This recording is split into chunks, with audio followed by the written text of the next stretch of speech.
प्रशासनिक मैनेजमेंट के माध्यम से वो लोग सरकार बनाए, नहीं तो सरकार तो हमारी बनने वाली थी। जिस तरीके से लोग जीत के आ रहे थे, रैली को आपने देखा होगा कि जिस तरीके से ये ऐतिहासिक रैली था जिसमें 10 लाख लोग आए थे, वो कोई वोटर नहीं थे, वो सब वर्कर थे।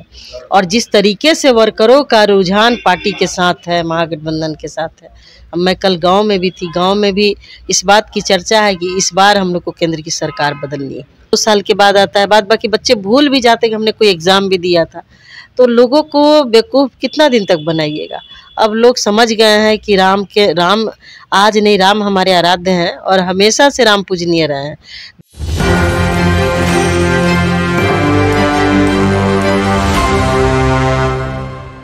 सियासी रूप से उत्तर प्रदेश के बाद सबसे एक्टिव राज्य बिहार है। बिहार की सियासत को जिसने समझ लिया, समझो वो हिंदुस्तान की सियासत की नब्ज पकड़ ली।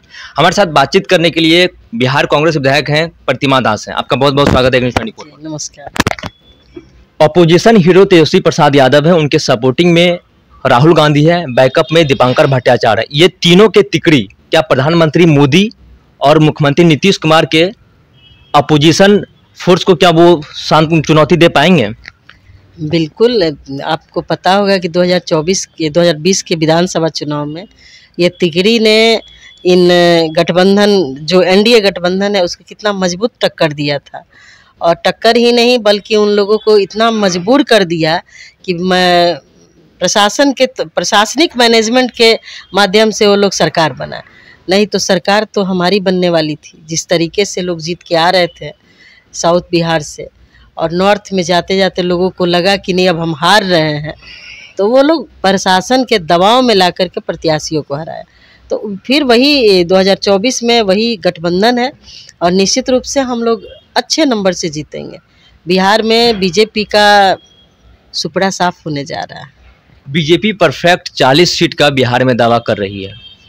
देखिए, दावा करने के लिए तो कुछ भी किया जा सकता है। हर पॉलिटिकल पार्टी कहती है कि हम मजबूती के साथ लड़ेंगे, जीतेंगे, लेकिन आप जानते हैं सदन जी के बिहार के लोग कितने जागरूक हैं राजनीतिक रूप से। यहाँ बच्चा बच्चा राजनीति में रुचि रखता है और उसको पता है कि हमको क्या करना है।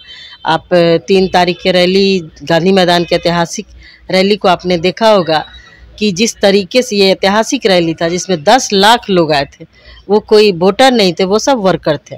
और जिस तरीके से वर्करों का रुझान पार्टी के साथ है, महागठबंधन के साथ है। अब मैं कल गांव में भी थी, गांव में भी इस बात की चर्चा है कि इस बार हम लोग को केंद्र की सरकार बदलनी है। जनविश्वास रैली की बात हुई है, सत्ता पक्ष कह रही है कि जनविश्वास यात्रा हुई थी उसमें जनता की विश्वास नहीं जीत पाई। बिल्कुल। देखिए, अब कहने के लिए तो कुछ भी कहा जा सकता है, लेकिन महागठबंधन के लोग कभी झूठ बोल करके वोट लेने का कोशिश नहीं करते हैं।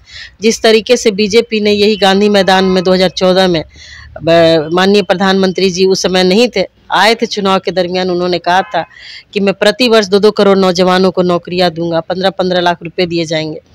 यदि 15 लाख रुपया उस समय मिल गया होता, अकाउंट में हम लोग रखे होते, तो आज 30 लाख हो जाता। नौकरियां मिली होती तो अब तक 10 करोड़ लोग को रोजगार मिल जाती। तो रोजगार नहीं मिलने के वजह से कहीं ये लोग अभी रेलवे में देखिए कितना सारा वैकेंसी है, बहुत से सेक्टरों को ये लोग प्राइवेटाइजेशन करते जा रहे हैं जिसके वजह से इनको नौकरी ना देना पड़े। तो ये सब चीज़ लोग समझ रहे हैं, नौजवान समझ रहे हैं कि जो हम लोग फॉर्म भरते हैं उसका रिजल्ट 1 साल 2 साल के बाद आता है, बाद बाकी बच्चे भूल भी जाते कि हमने कोई एग्ज़ाम भी दिया था। तो लोगों को बेवकूफ़ कितना दिन तक बनाइएगा। अब लोग समझ गए हैं कि राम आज नहीं, राम हमारे आराध्य हैं और हमेशा से राम पूजनीय रहे हैं। भाजपा नहीं भी रहेगी तो भी राम पूजे जाएंगे, लेकिन राम के नाम पे ज़्यादा दिन तक किसी भी पॉलिटिकल पार्टी का बेड़ा पार नहीं लगने वाला। आप महागठबंधन में हैं और लालू प्रसाद यादव के करीबी हैं सुभाष यादव, उनके घर पे और कई ठिकानों पे ईडी के छापे पड़े हैं आज। देखिए, सबसे बड़ी बात है ना कि भाजपा जो है ईडी और सीबीआई के सहयोग से, ये कह लीजिए कि उनसे उनका गठबंधन हो गया है। आपने कभी सुना होगा किसी भाजपा के नेता के यहाँ ईडी का छापा पड़ा हुआ?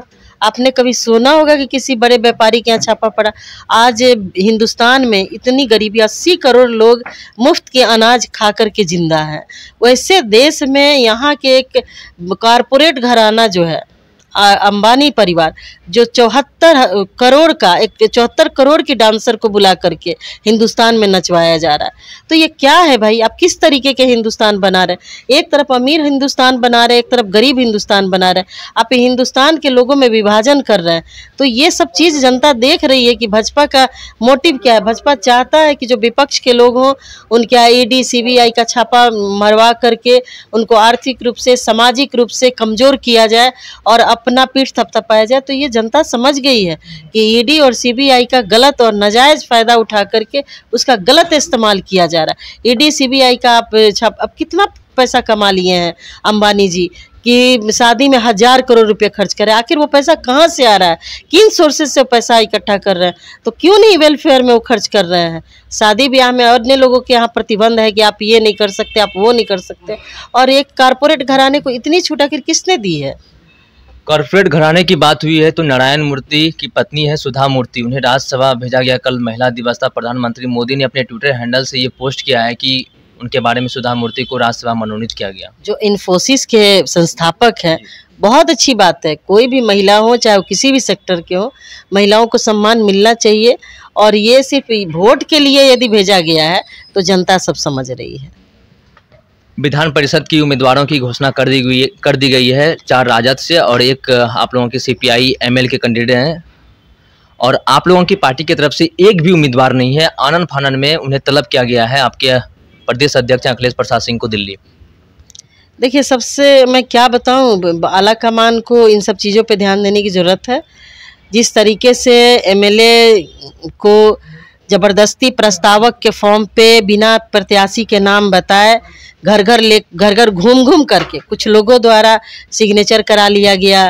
फिर राज्यसभा का जब चुनाव था उस टाइम में विधायकों को हमारे केंद्रीय नेतृत्व को ये बता करके कि विधायक टूट रहे हैं और उनको तेलंगाना भेज दिया गया। वहाँ पर प्रस्तावक के फॉर्म पे साइन करा लिया गया। तो ये लोकतंत्र के लिए, पार्टी हित के लिए अच्छी बात नहीं है।